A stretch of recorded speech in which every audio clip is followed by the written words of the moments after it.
मैं इश्क में लिखता हूँ, प्रेम में लिखता हूँ, और मतलब प्रेम में इतना ज्यादा पढ़ा कि प्रेम में विवाह कर लिया। फिर मेरी आंखें खुली, फिर मुझे पता चला ये सब कुछ नहीं होता है, लेकिन लिखने को हम अभी भी ये सब लिख सकते हैं। इश्क मोहब्बत प्यार में पढ़कर पागल होना। इश्क मोहब्बत प्यार में पढ़कर अमित भाई की अभी शादी हुई है, तो ये मैं अभी बाप बने हैं, अब इनकी आंखें खुलनी शुरू हो रही हैं। इश्क मोहब्बत प्यार में पढ़कर पागल होना आता है, हमको आज भी आशिक वाला टुटका टोना आता है। इश्क मोहब्बत प्यार में पढ़कर पागल होना आता है, हमको आज भी आशिक वाला टुटका टोना आता है। ये व्हाट्सएप के आशिक क्या जाने असल मोहब्बत चिट्ठी, ये व्हाट्सएप के आशिक क्या जाने असल मोहब्बत चिट्ठी की, हमको आज भी कलम से कागज यार भिगोना आता है। जैसे जैसे देखो मेरी जो कविताएं हैं, मैं बहुत ज्यादा उसमें दिमाग नहीं लगाता, है भी नहीं भगवान ने।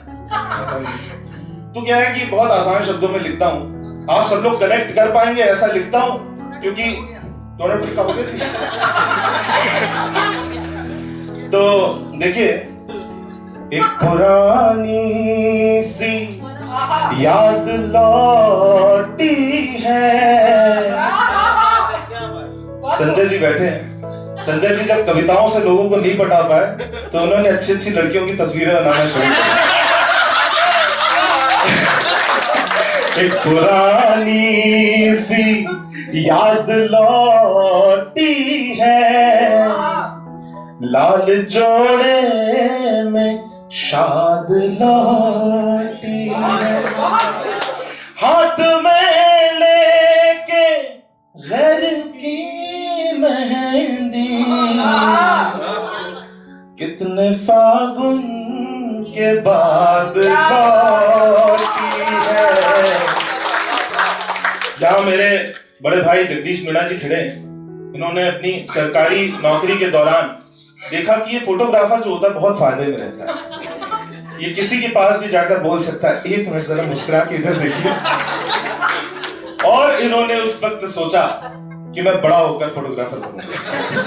रिटायरमेंट के बाद इन्होंने ये पकड़ा, और मैं बहुत पहले देखिए ये सब नोकझोंक चलती रहती है, और ये मेरे बहुत अपने परिवार के जहां जहां तक दूर दूर तक नजर जा रही है, मुझे सिर्फ अपने ही लोग दिखाई दे रहे हैं। ये इस काव्य कॉर्नर के परिवार की ये अनुकंपा है कि हम सब लोग एक साथ बैठे हुए हैं। ये आदित्य जी बहुत, ये देखिए राहुल जी सामने बैठे हुए हैं, ये हम सब लड़ाई भी करते रहते हैं।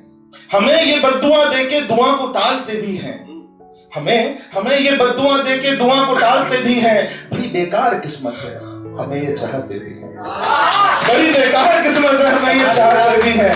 सुना है रोज लड़ते हैं खुदा से ये हमें लेकर, सुना है रोज लड़ते हैं खुदा से ये हमें लेकर। हम ही को कोसते भी हैं, हम ही को मांगते भी हैं, हम ही को कोसते भी हैं, हम ही को मांगते। तो देखिए ये इश्क जो होता है ये बार बार हो सकता है, ये बहुत बार हो सकता है। मैंने बार बार बोला उनका, बहुत बार मैं कह रहा था इनकी आंखें खुल रही, तो बहुत बार हो सकता है। तो मैंने, पीयूष और मैं एक बार बैठे थे, तो मैंने ये 4 पंक्तियां उस वक्त कही। घर को भी तो प्यार देता है, दिल मेरा बार बार देता है।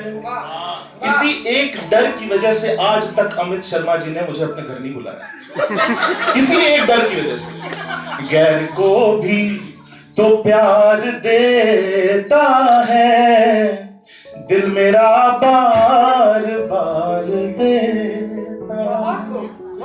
अमानत वो गैर की सच है, जानता है नकार देता है। देखिए इसी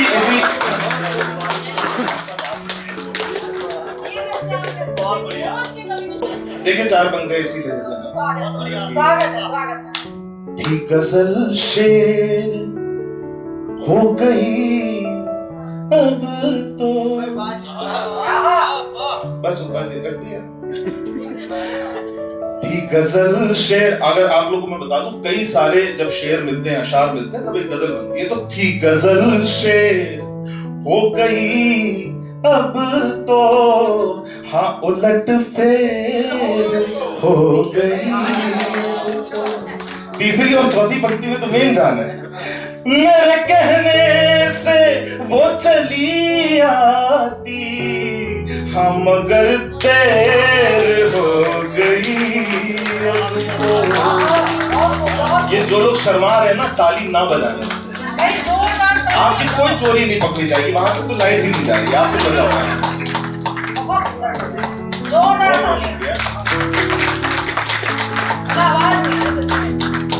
आवाज लिया है जय माता दी।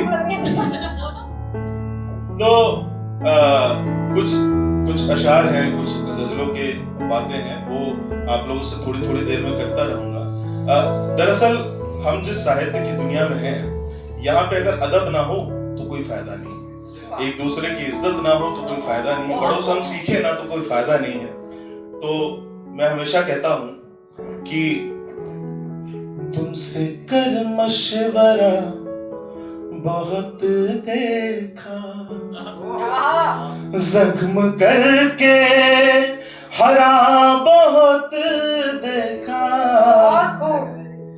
शेर कहना भी सीखिए साहिब, शेर कहना भी सीखिए साहिब, शेर पे तबसरा बहुत शेर पे तबसरा बहुत। बड़ी बड़ी दिलचस्प सी है बात, जहाँ चेतन दादा पीछे मेरे बैठे हों, जहाँ वंदना दीदी जैसे लोग बैठे हों, जहाँ मुस्कान जी जैसी मित्र बैठी हो, जहाँ मनोज जी जैसा बड़ा भाई बैठा हो, जहाँ ऐसे दो दिग्गज बैठे हों, जहाँ पर प्यार लुटाने के लिए इतने लोग सामने बैठे हों, वहां ये चार पंक्तियां अपने आप दिल से निकल आती। मैं कुछ सोच के नहीं आया था कुछ पढ़ने, क्योंकि मैं खुद ही भूल चुका था कभी सम्मेलन 11 बजे से शुरू होना है।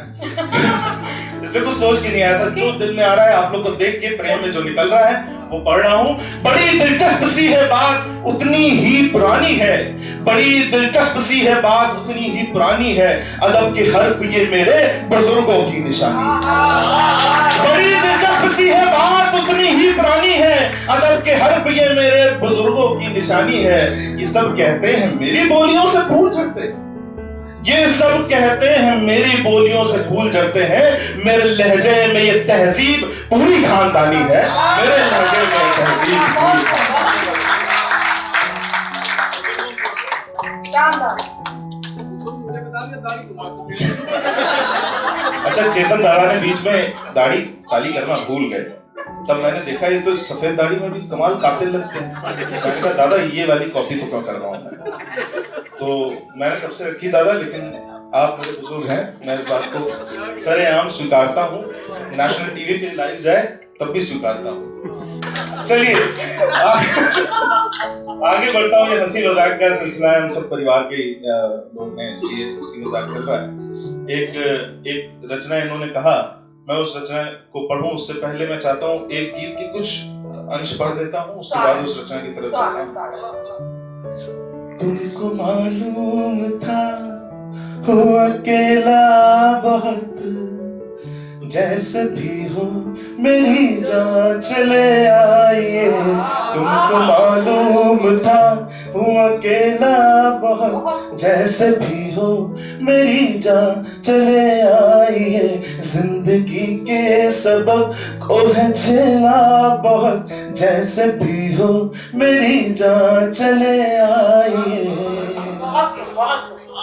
अमित भाई ये बात सुनना, कोई शिकवा शिकायत अगर साथ हो लेके आओ, जरा बैठो कुछ बात हो, लेके आओ जरा बैठो कुछ बात हो। रूठना और मनाना, रूठना और मनाना है खेला बहुत, जैसे भी हो मेरी जान चले आइए। तुमको मालूम था, अब कोरोना चल रहा है, वैसे लिखा तो मैंने बहुत पहले था, लेकिन कोरोना देखो कैसे सार्थक होता है। कोई कहता है अपना दवा काम की, कोई कहता है दुश्मन हवा जान की, कोई कहता है दुश्मन हवा जान की। जान मेरी को है झमेला बहुत, जैसे भी हो मेरी जान चले आई, जैसे भी हो मेरी जान चले आई। खुल के ताली बजा दीजिए तो मजा आएगा। Thank you.